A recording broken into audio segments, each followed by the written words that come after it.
explaining a little bit about Chinese music and its culture, specifically the Chinese violin or the erhu. And I've got 3 different types of wuqing here that I will explain a little bit about and play you a few songs after. I might just get those right now, they're outside.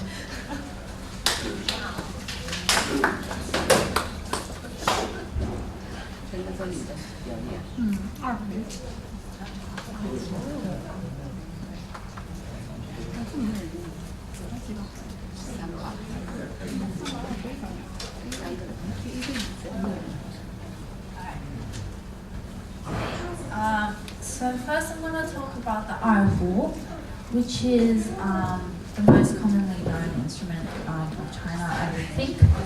So it's a 2-string bow musical instrument, also known as a spike fiddle or a southern fiddle. You've probably seen it more or heard it more as a Chinese violin. So it's actually used mostly as a solo instrument, as well as small ensembles or large orchestras, usually accompanied by other traditional Chinese instruments such as the wuzhen or the yangqin, which can be described as the Chinese piano or guitar. It is one of the main instruments in regional Chinese music ensembles such as the Chinese opera ensembles and the modern large Chinese orchestra. So if you can see, just grab it.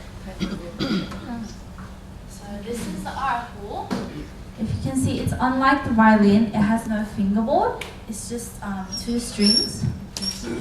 So basically the player's fingers must hold and vibrate the strings by pressing only against the strings themselves, and vibrato is often more varied and heavier than the violin as there's more space for the fingers to move. And also unlike the violin, the bow is actually caught between the 2 strings instead of sitting on top of it, so it's a little bit more loose and you've got, I probably would say, more control over the sound.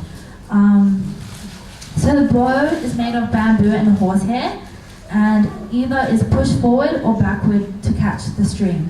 So this small sound box is covered with snake skin actually, to create the specific sound associated with the erhu.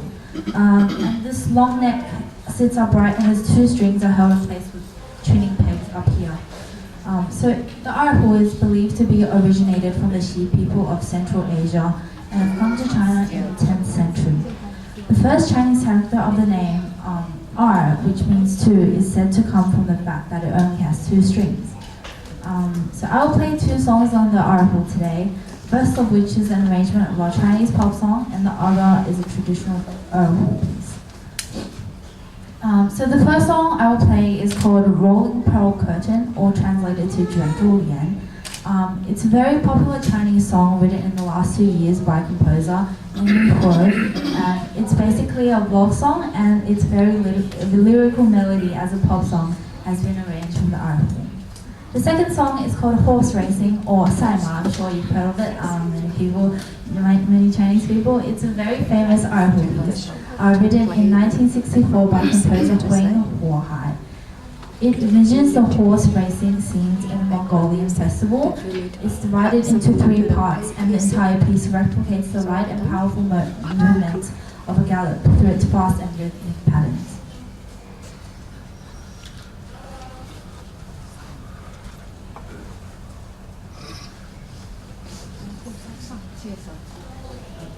So this is the second instrument that I'll play. It's called the Zhonghu. It's slightly larger and lower pitched than the erhu, but you can see it's very similar in composition and design. Together with the erhu, it's a member of the wuqing family in China. It was developed in the 1940s and it is an alto member of the wuqing family, used to increase the pitch range of instruments in the Chinese orchestra, so it's kind of a relatively new instrument. If you want to compare it to Western instruments, the erhu can be compared to a violin and this a viola. So of late, several more pieces composed for the Zhonghu specifically has required a versatile technique, bringing the Zhonghu more into a level of a soloist and colorful instrument, more than just an orchestral accompaniment it formerly was. Again, like the erhu, the sound box is covered with snakeskin. The open strings are tuned to an interval of a fifth, however, usually to an A, an E, or G, and a D, which is equivalent to the violin's lowest 2 strings.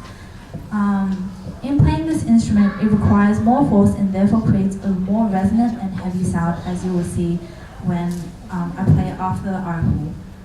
The piece I will be playing today is a segment from the song called Grasslands, and is known as a staple of any Huqin player who plays the Zhonghu.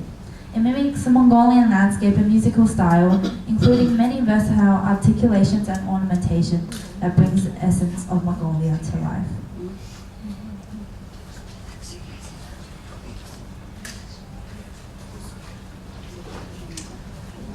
So this instrument is called the Banhu.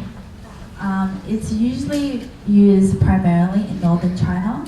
So the name Ban means a piece of wood and Hu is short for Huqin.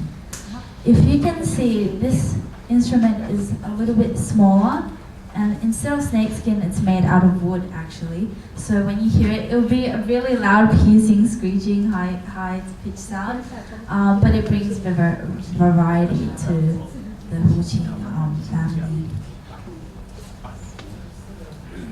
Yeah, so the piece I'll be playing on this is called The Crescent Moon at Midnight, which expresses the particular Chinese style of music through its particular ornamentation and articulation.